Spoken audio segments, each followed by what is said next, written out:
They walked in with nothing but joy in their hearts, a family dressed for a special night out, ready to celebrate love and togetherness. But the moment they stepped through the doors of a glamorous restaurant, the air shifted. Smiles faded. Whispers grew. And then came the words that would cut deeper than anyone expected: "We don't serve people like you." What followed wasn't just humiliation. It sparked an unforgettable chain of events that left an entire room stunned. How did one family's dinner turn into a moment no one could ever ignore? The soft glow of chandeliers lit up the elegant dining room, where the clinking of silverware and soft laughter filled the air. A black family of 4, dressed neatly and with excitement in their eyes, walked through the entrance of one of the most expensive restaurants in town. Tonight was special, a celebration of the parents' wedding anniversary. The children smiled as they looked around in awe at the glamorous room. But the moment they approached the front desk, the atmosphere changed. The restaurant manager, tall, cold, and with a fixed smirk, eyed them from head to toe. His tone was sharp as he said, "I'm sorry, but we don't have any tables available tonight." The father, polite and calm, pointed to several empty tables just a few steps away. "But I can see plenty of open seats." The manager's smirk grew wider. "Those are reserved. You'll have to try somewhere else."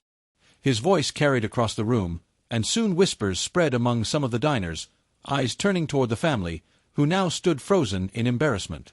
The mother clutched her daughter's hand, her face sinking with shame. The children lowered their heads, sensing the hostility even though they were too young to understand why. The father, still holding his dignity, replied, "We only wanted to share a meal together. Why are you treating us this way?" The manager leaned closer, his words dripping with arrogance. "Because this restaurant has standards. Maybe you should try somewhere more fitting." For a moment, silence wrapped around the room. The family stood humiliated, about to turn back and leave. The hostess's smile faded the moment the family approached the stand. Her eyes flicked toward the manager, and in seconds, his presence overshadowed the room. He strode over with the kind of authority that didn't welcome guests, it judged them. His voice was calm but laced with disdain as he claimed the restaurant was full. The father's polite reminder of the empty tables nearby only fueled his arrogance. He leaned in closer, speaking just loudly enough for others to hear, each word sharpened to wound. "This place has standards. Maybe you should try somewhere else." The sting of his words rippled through the family. The mother's hand tightened around her daughter's, as if trying to shield her from the humiliation. The son shifted uncomfortably, staring at the floor, already sensing the injustice even if he couldn't fully name it. Around them, forks paused midair. Conversations hushed. A few diners turned away, pretending not to notice, while others stared with curiosity, their silence heavy with complicity. The father, holding on to his composure, asked again, this time more firmly, why they were being denied. The manager's smirk deepened. He didn't need to explain. His tone made it clear, they weren't welcome, not because of reservations, but because of who they were. Whispers began to spread across the tables. Some patrons shifted uncomfortably, as though they could feel the weight of the injustice. But no one spoke up. The family's celebration was unraveling in front of strangers, their dignity stripped in the very place they had come to honor it.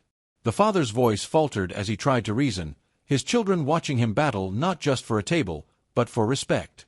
The moment dragged on, suffocating, every second amplifying the cruelty of the situation. The mother's cheeks burned with embarrassment as she wondered whether to walk away or stand her ground. The children's eyes darted nervously, their young minds torn between confusion and shame. And still, the manager pushed further. His final words came out like venom, "People like you don't belong here." A collective gasp echoed through the room. The words hung in the air, undeniable and ugly. The family froze, suspended between leaving quietly or forcing the issue, torn between protecting their pride and shielding their children from further humiliation. Just as the father drew in a breath, preparing to speak one last time, a chair scraped loudly across the floor. Someone was standing up. A figure from one of the corner tables stepped forward, his gaze steady, his presence commanding. The room shifted again, tension mounting. Who was this man? And why was he about to change everything? The manager's words still lingered, thick and poisonous in the air. The family stood frozen, children gripping their parents' hands as if to anchor themselves against the storm of humiliation. For a moment, it felt like no one would intervene, that injustice would once again be allowed to stand unchallenged. But then, the voice cut through the silence. It was deep, steady, and impossible to ignore. "That's enough." Every head turned. Rising from his seat was a man whose presence alone commanded attention. His face was familiar, his reputation undeniable. Judge Reynolds, a figure respected throughout the city for his unshakable commitment to justice. The room seemed to shift as he stepped forward, eyes locked on the manager. The manager's bravado faltered. "Yes, sir, I didn't mean—" Judge Reynolds didn't let him finish. His voice carried across the room with the weight of authority. "Yes, you did. And everyone here heard it. You didn't just deny service. You tried to strip this family of their dignity." A murmur rippled through the restaurant. Patrons who had sat in silence now exchanged uneasy glances, guilt flickering across their faces. The judge continued, each word sharper than the last. "This family belongs here as much as anyone else. If they are not welcome, then neither am I. And I doubt I will be the only one leaving." He turned to the diners. And one by one, chairs scraped back. Customers stood, some hesitantly, others with resolve. Entire tables emptied as people followed the judge's lead. The sound of footsteps and murmurs drowned out the restaurant's polished calm, transforming it into a stage of protest. The manager's face drained of color as the once crowded dining hall emptied before his eyes. His arrogance had sparked something far bigger than he ever intended.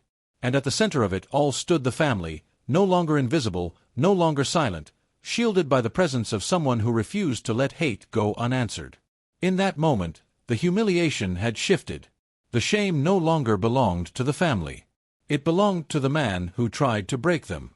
But what came next would decide if this was just a moment of defiance, or the beginning of something far greater.